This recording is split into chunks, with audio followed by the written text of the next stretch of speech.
আসসালামু আলাইকুম। আমি মোহাম্মদ মনিরুল ইসলাম, প্রবাস থেকে। সবাই শেয়ার করবেন।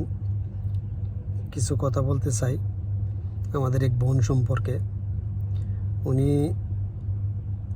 আহ, আহ, তাপসী তাপসী তাবাসুম উর্মি।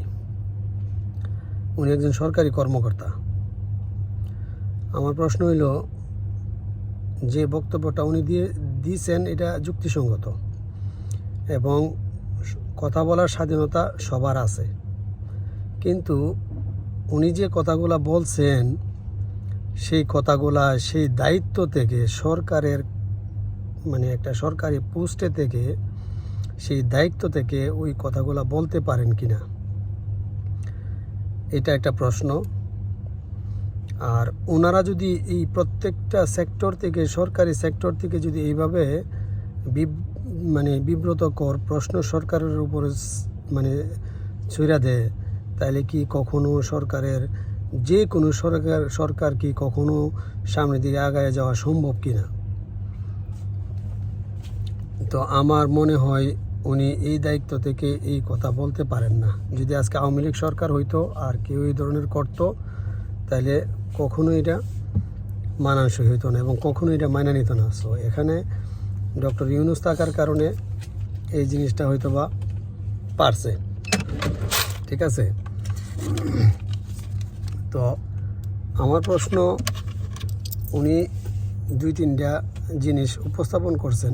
কিছু ওনার ব্যক্তিগত অবশ্যই মতামত থাকতে পারে, অবশ্যই ওনাদের একটা স্বাধীনতা আছে, কিন্তু স্বাধীনতা তো সরকারি পোস্টে থাকে না। আপনি যদি এই সরকারের একটা কর্মকর্তা, সরকারি যে কোনো প্রতিষ্ঠানের কর্মকর্তা এবং এটা তো আর এইরকম না যে একটা একদম মাঠ লেভেলের, ভালো একজন পজিশনধারী কর্মকর্তা যদি এইভাবে প্রত্যেকটা সেক্টরে এই ধরনের বক্তব্য দেয়, তাহলে কোন সরকারই এই কাজগুলার সামনের দিকে আগায় নিয়ে যেতে পারবে এবং কোন সরকারেরই বিব্রতকর অবস্থা তো আর হইব না।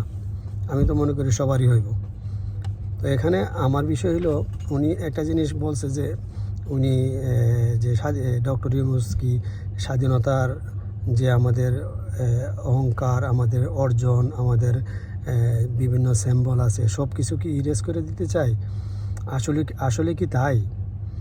আর উনি স্বাধীনতা ওই পর্যন্ত 52 বছর পিছনে যাওয়ার তো আমার মনে হয় কোনো প্রয়োজন ছিল না। এখন ইরেজ বলতে তো গত 16 বছরটাও বোঝাইতে পারতো, যে হয়তোবা সরকারের তরফ থেকে এরকমও তো হইতে পারে যে গত 15-16 বছরে যা হয়েছে এইগুলাকে আমরা মুইসা দিয়া নতুন করে একটা ইয়াতে নিয়ে আসতে পারি, আমাদের দেশকে নতুনভাবে পরিচালনা করতে পারি। সেভাবেও তো জিনিসটা ভাবা যাইতো। ঠিক আছে, কিন্তু উনি এইভাবে না ভাইবা উনি 71 পর্যন্ত পৌঁছানোটা আমার মনে হয় ঠিক হয় নাই, এবং উনি সরকারি কর্মকর্তা হিসাবে এই বক্তব্য উনি রাখতেও পারেন না। আমার মনে হয় এটা সমীচীন হয় নাই। শুনেন, আপনি চাকরি ছাড়বেন, তারপরে আপনি যদি কোনো পার্টি করতে পারেন, কিন্তু চাকরি থাকা অবস্থায় এই ধরনের বক্তব্য আমার মনে হয় সমীচীন না। ঠিক আছে, তো আপনি আপনার চাকরি চলে গেলে যাক, না যাইলে থাকলে থাকুক, এইটাও বলছেন। একজন মানুষ বাংলাদেশের প্রেক্ষাপটে লাখ লাখ টাকা দিতে হয় এদিক সেদিক একটা চাকরি পাওয়ার জন্য, আর আপনি চাকরি ছাড়তে এত পাগল যে আপনি একটা কথা মাঠে ছেড়ে দিয়েছেন, বাইরে লইব, আপনি চাকরি থাকলে থাকবো, না থাকলে নাই। এটা কোনো যুক্তিকতার মধ্যে আসে না।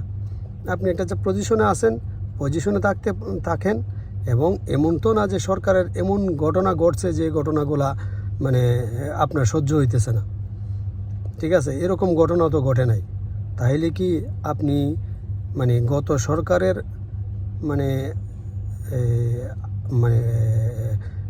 গত সরকারের কোনো সাপোর্ট পাইয়া আপনি সরকারি চাকরিতে ঢুকছেন?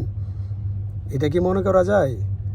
আর যদি তা মনে না করা হয়, তাহলে কি আপনি কোনো ওই গত সরকারের কোনো পজিটিভ কোনো কিছু পাইয়া আপনি খুবই একটা ভালো পজিশন ক্রিয়েট করার পথে হাঁটতেছিলেন আর ওইটাতে বাধা পড়ছে?